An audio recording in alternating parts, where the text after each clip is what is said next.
Hello दोस्तों, नमस्कार। स्वागत है आप सभी का एग्ज़ाम धुन ऑफिशियल यूट्यूब चैनल में। दोस्तों, जैसा कि सुपर टेट जूनियर भर्ती और आगामी जो भी प्रतियोगी परीक्षाएं हैं उनके लिहाज से आधुनिक भारत को हम लोग डिस्कस कर रहे हैं। सुपर फैक्ट्स यहां पर प्रोवाइड किए जा रहे हैं। पिछले 2 वीडियो आपको उपलब्ध किए जा चुके हैं, आज ये तीसरा वीडियो है। तो चलिए दोस्तों, बिना किसी देरी के वीडियो सेशन में जो इम्पोर्टेंट फैक्ट्स हैं उनको डिस्कस करते हैं। देखिए दोस्तों, इसके पहले हमने बहुत सारी चीज़ें डिस्कस कर ली हैं, तो आज हम क्रांतिकारी आंदोलन डिस्कस करेंगे।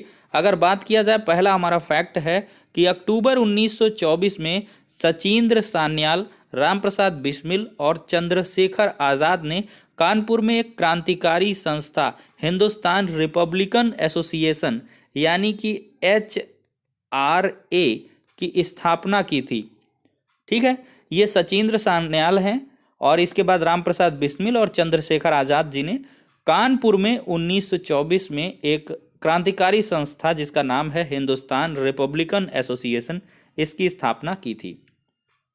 अब दोस्तों बात करते हैं कि इस संस्था ने यानी कि HRA ने 9 अगस्त 1925 को उत्तरी रेलवे के लखनऊ सहारनपुर संभाग के काकोरी नामक स्थान पर ट्रेन में डकैती डालकर सरकारी खजाना लूट लिया था।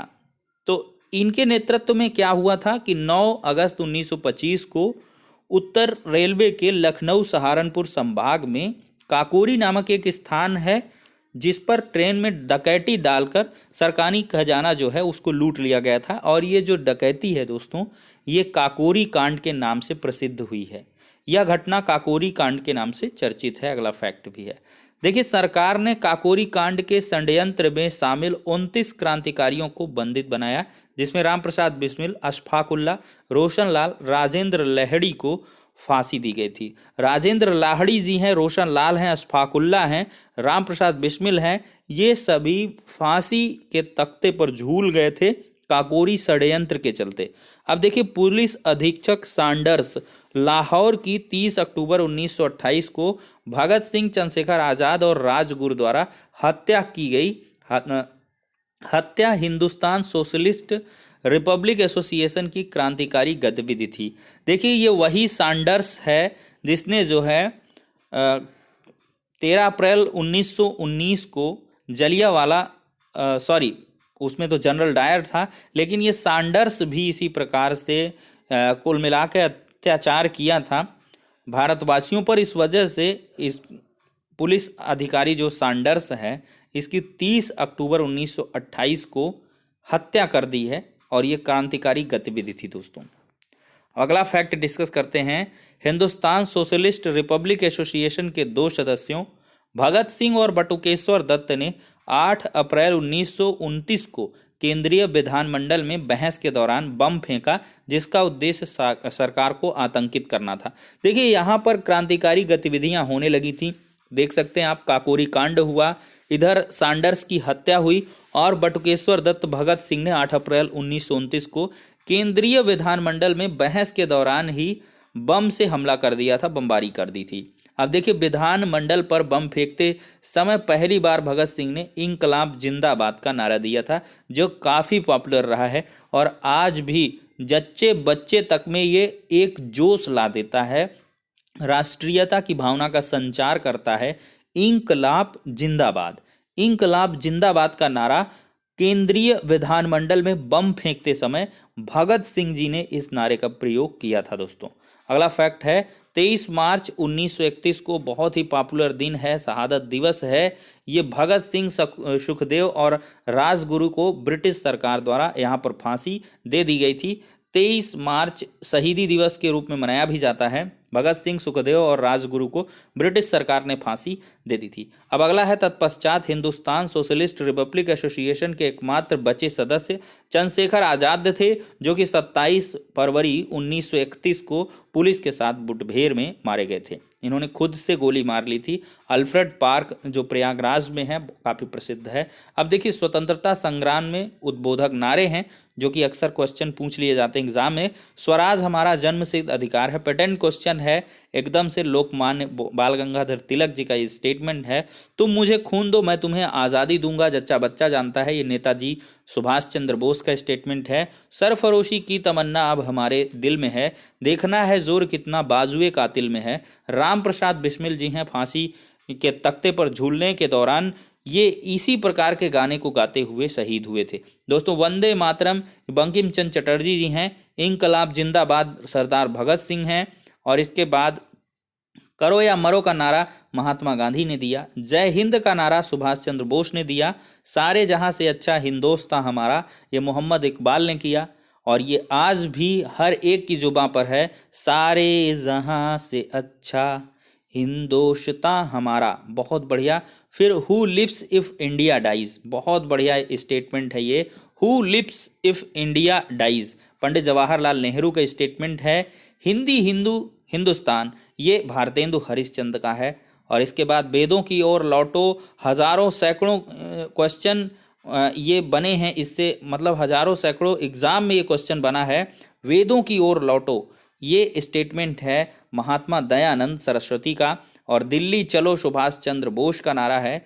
पूर्ण स्वराज, ये पंडित जवाहरलाल नेहरू जी का है। भारत छोड़ो आंदोलन और नारा भी दिया गया महात्मा गांधी जी के द्वारा। विजयी विश्व तिरंगा प्यारा, ये बहुत ही पॉपुलर हुआ। श्यामलाल गुप्ता पार्षद इसके जो है उद्बोधन करता है। और पराधीन सपनेहु सुख नाही, ये गोस्वामी तुलसीदास का स्टेटमेंट है। तो दोस्तों, ये कुल मिलाकर राष्ट्रीय स्वतंत्रता संग्राम के उद्बोधक नारे हैं।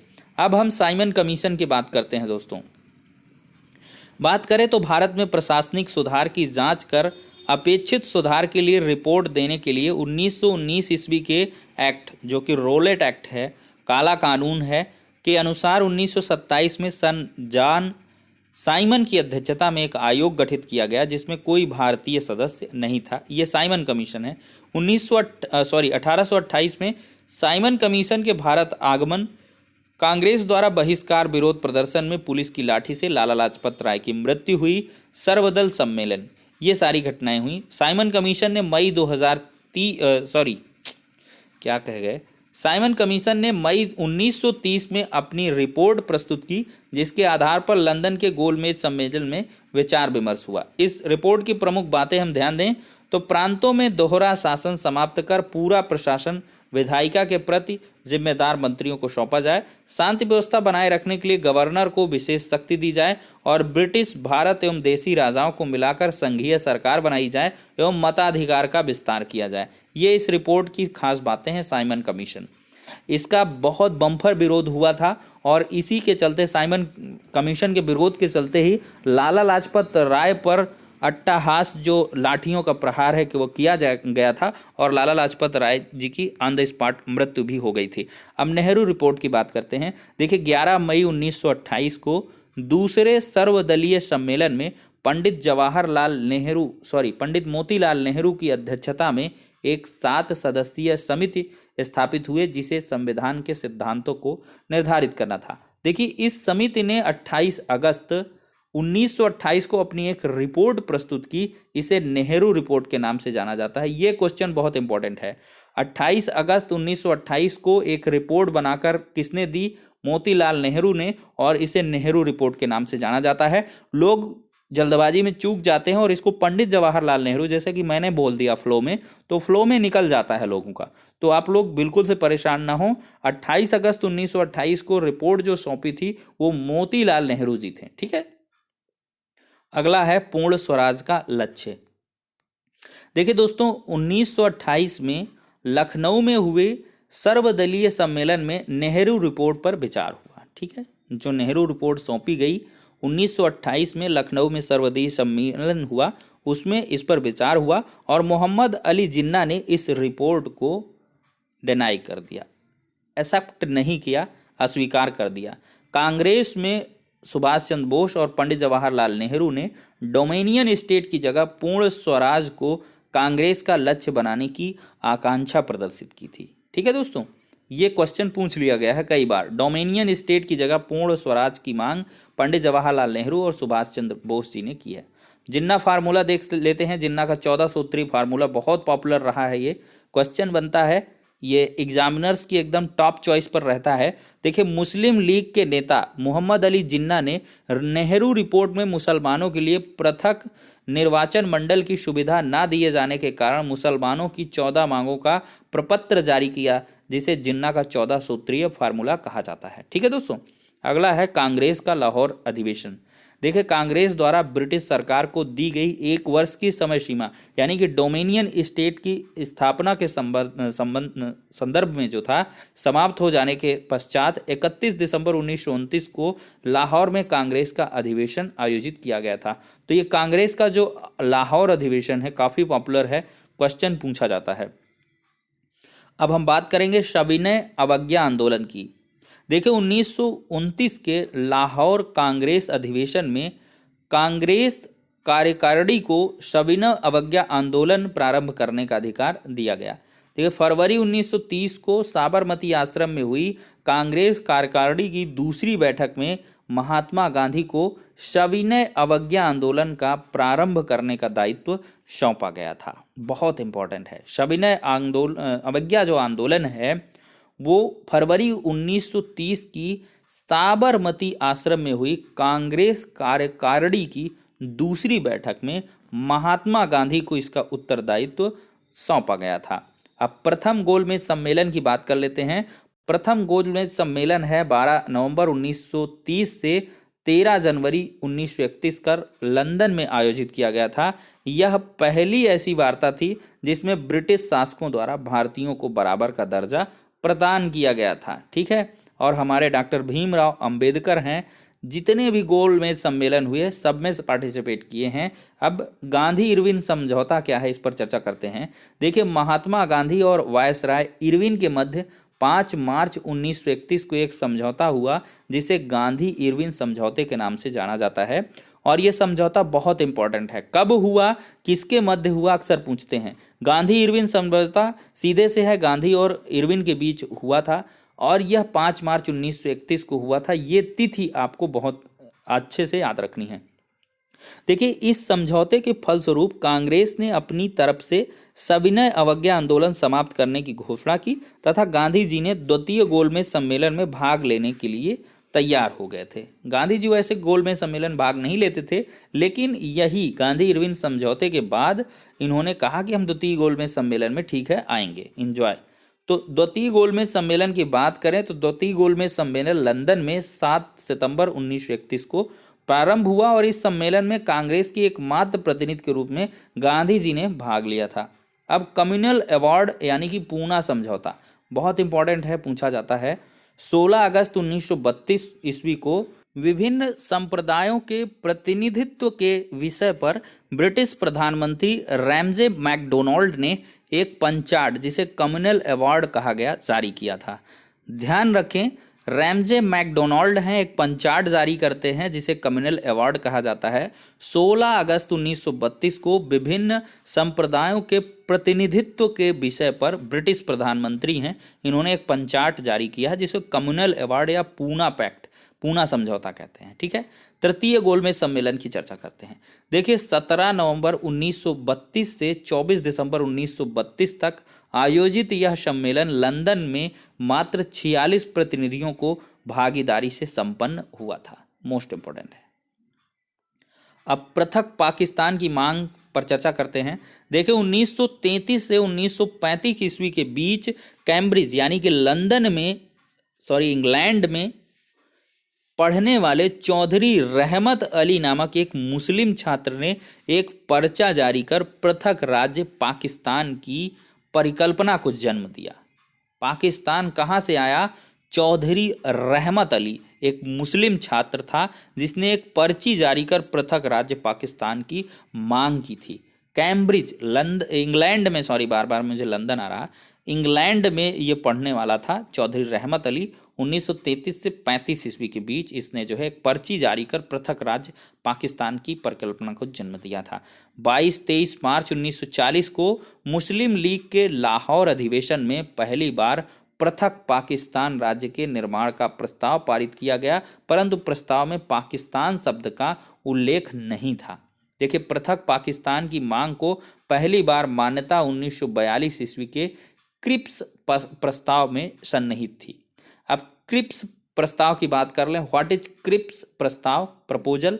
देखिए, ब्रिटिश सरकार ने भारत के राजनीतिक और वैधानिक गतिरोध को दूर करने के लिए स्टैफर्ड क्रिप्स के नेतृत्व में एक मिशन भारत भेजा, जिसे क्रिप्स मिशन के नाम से जाना जाता है।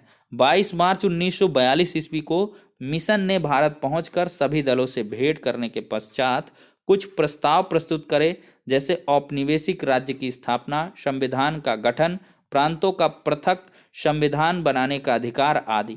तो ये सब जो है खुराफात हुई थी। देखिए, कांग्रेस और मुस्लिम लीग दोनों ने क्रिप्स प्रस्ताव को अस्वीकृत कर दिया। अब 11 अप्रैल 1942 को ब्रिटिश सरकार ने क्रिप्स प्रस्ताव को वापस भी ले लिया था। तो कुल मिला से ये क्रिप्स प्रस्ताव है। अब दोस्तों बात आ जाती है धीरे धीरे आज़ादी की। भारत छोड़ो आंदोलन प्रारंभ हो गया। 8 अगस्त 1942 को भारत छोड़ो आंदोलन प्रस्ताव पारित किया गया कांग्रेस के बम्बई अधिवेशन में। बम्बई अधिवेशन, ठीक है। गांधी जी ने बम्बई के ग्वालिया टैंक मैदान से लोगों को करो या मरो का नारा दिया था। भारत छोड़ो आंदोलन के 9 अगस्त 1942 ईस्वी को प्रारंभ होते ही गांधी जी तथा अन्य शीर्ष नेताओं को गिरफ्तार कर लिया गया था। भारत छोड़ो आंदोलन के 9 अगस्त 1942 को प्रारंभ होते ही 8 अगस्त 1942 को भारत छोड़ो आंदोलन प्रस्तावित किया गया था, लेकिन 9 अगस्त 1942 की पूरी जोर शोर से शुरू हो गया और जैसे ही प्रारंभ हुआ गांधी जी व अन्य जो शीर्ष नेता हैं वो गिरफ्तार कर लिए गए थे और सबको अलग अलग जेलों में कैद कर दिया गया था। तो ये कुल मिला के भारत छोड़ो आंदोलन है दोस्तों। और इसी के साथ आज का हमारा वीडियो सेशन यहीं पर स्टॉप होगा। वीडियो को एट लास्ट रिक्वेस्ट करेंगे लाइक कर दें और शेयर कर दें, और चैनल पर नए हैं तो एग्ज़ाम धुन को अवश्य सब्सक्राइब करें। मोटिवेशन मिलती है, नया चैनल है, अभी बहुत कम व्यूज़ आ रहे हैं, बहुत कम सब्सक्राइबर जो काउंट है, तो इसको बढ़ाइए। और मुझे पूरी तरीके से अगर आप लोग यानी कि प्रोत्साहित करेंगे तो मैं 100% एफर्ट करूँगा कि जो नेक्स्ट एग्ज़ाम है वो आपका क्रैक हो और एक जॉब 2021 में आपकी सिक्योर्ड हो। तो फिलहाल के लिए दोस्तों इतना ही, नेक्स्ट वीडियो में मिलते हैं।